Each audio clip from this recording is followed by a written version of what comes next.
Well, it's always a good time. People are friendly, enthusiastic about motorsport, so all good. Yeah, loving it.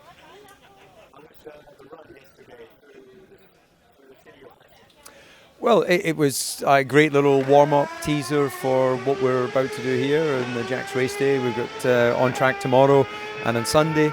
So it kind of blows the cobwebs out. There was a nice group of people sitting along the canal.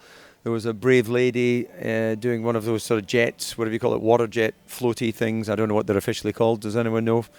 No, nobody knows. But you know that thing. You know the thing where it looks like she's got... Yeah, what do you call that? In Holland, what do you got? Is it hoofdmadama or something like that? Or there's no Dutch word. Well, there doesn't seem to be an English word either. But it was fun to see. But the water that was coming out of the jets was so green. I'm wondering what was in that canal. So that was the only thing that really caused me any concern. Oh, right. Yeah.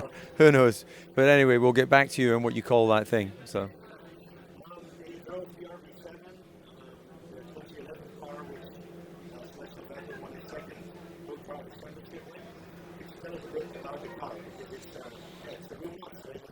Yeah, well, it's a class of its field Formula One car, from an era when we had the V8s. There was a small care system, so a little bit of electrical energy. And these were quite light, nimble cars, just over 600 kilograms. The cars we have today in Formula One are almost 800 kilos. They're much bigger wheels and tires, more aerodynamics coming from underneath. But in terms of pure performance and in terms of Grand Prix speed, with refueling, these were incredibly fast cars.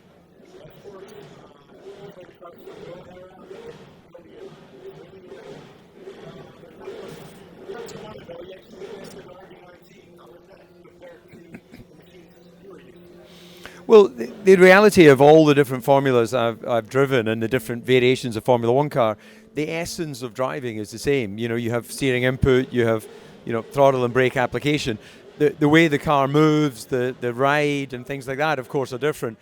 A modern Grand Prix car, RB19, is quite stiff because you've got an aerodynamic platform that you're trying to stabilize. So it means that low speed, the car is a little bit cumbersome because it's heavy and it's also stiff, which are two things that actually you would not want. You would want light and you want relatively soft.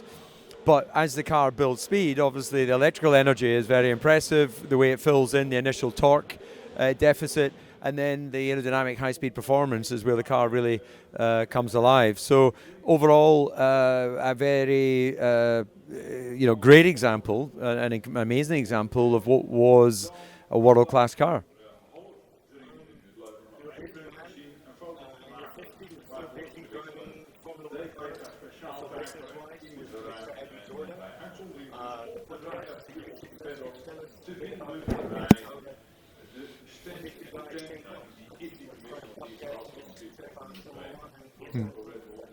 Well, the last thing I wanted to do was spend any more time with Eddie Jordan. I have a love-hate relationship, which is definitely more on the hate than the love.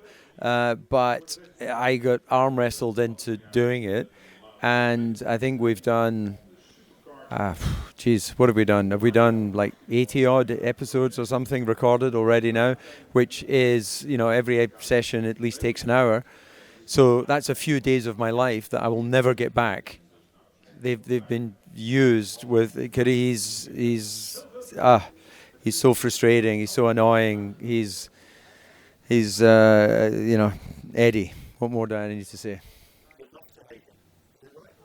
No, I just mainly hate him. But I out of his desire and Whisper, my production company's desire to have a podcast, then it's very difficult to say no. But if I could, I would.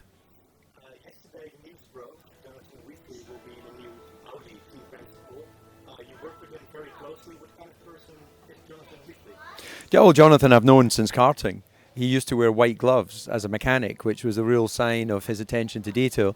And Jonathan has grown up through the motor racing ranks and has been, a loyal servant to Red Bull Racing. But as true as Michael Schumacher retired and other great drivers will eventually pass through the sport, it's inevitable that motivated people, hungry people, will never stay in one location for the entirety of their career. So I think it's a great compliment to Red Bull that he's been headhunted effectively to head up the new Audi team, and they need the very best people to try and give them an opportunity to be successful in Formula One. But there's strength and depth within the team. There's great people there that inevitably now have the chance to grow within the team. And I'm sure Jonathan is already helping bring on whoever the replacement as sporting director will be within the team.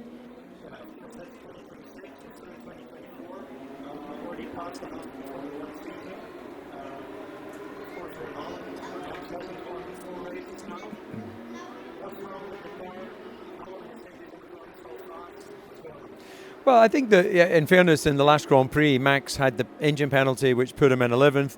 Otherwise, I think he had the pace to be running for the victory. So I think what we should do is look at how incredible the season has been. Red Bull lead both the championships. Max is still absolutely at the top of his game and definitely will win more Grand Prix this year. But the success of 2023 was the accumulation of everything that Red Bull's been working towards the last 20 years, or the last 19 years up until that point. The last time we saw that was 1988. The next time we see it will probably be beyond my lifetime. So I think what we have to acknowledge is that Formula One is incredibly competitive, a lot of great teams and drivers, and as amazing as Max is, it's simply unrealistic for him to win every race, and unrealistic that he'll win every championship he enters. That's not been the case in his career so far. So I think what we do is celebrate what a year it is. We've got another half season, an opportunity for more great racing, and then we'll see who comes out as the champion at the end. Sure, yeah, absolutely. I think he can do what only someone like Max can do, which is exceptional performance on track. The team are continually looking to develop, like every team is. And if you actually look, some of the teams that are having success now have got members of their senior design crew who were previously at Red Bull. And, this is the nature of this sport. People move around and they take concepts and ideas and then they build upon it. So in this modern world, it's even more difficult to sustain success for a long period.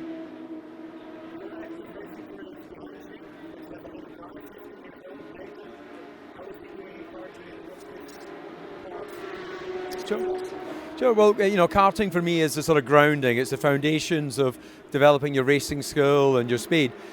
I personally don't look to that in terms of you've got to be champion or you have to race in the European or something like that, because history would show that some of the best world champions in karting have simply failed in cars. They just haven't transitioned to the different vehicle dynamics and demands. So you get your grounding, you move into cars, Formula 4 is the entry level, and then you find out whether someone's got skills, talent and commitment.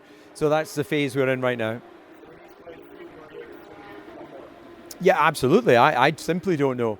And even if you look at some of the great drivers that have won F3, F1, F2, they've then gone to Formula One and they just haven't been at that level. So if there was an answer for why that is, then of course we would all be able to find solutions. But in the end, Formula One is just another animal. It's another beast. So you need to show that you have adaptability in the lower formulas.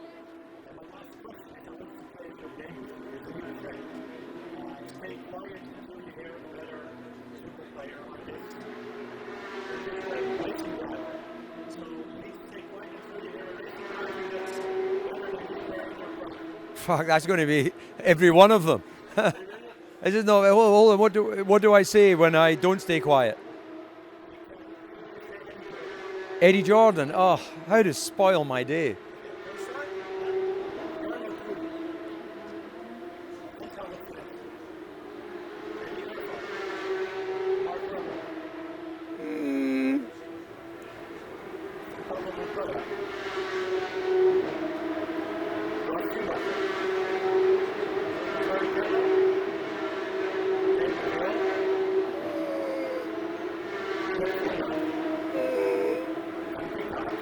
Yeah, Mika, he was better, yeah, for sure. The others are all great drivers, no question.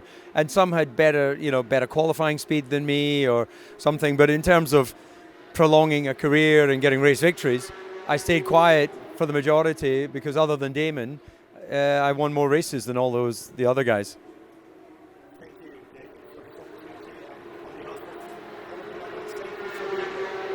And on behalf of Red Bull Racing, thank you for this interview. Thank you.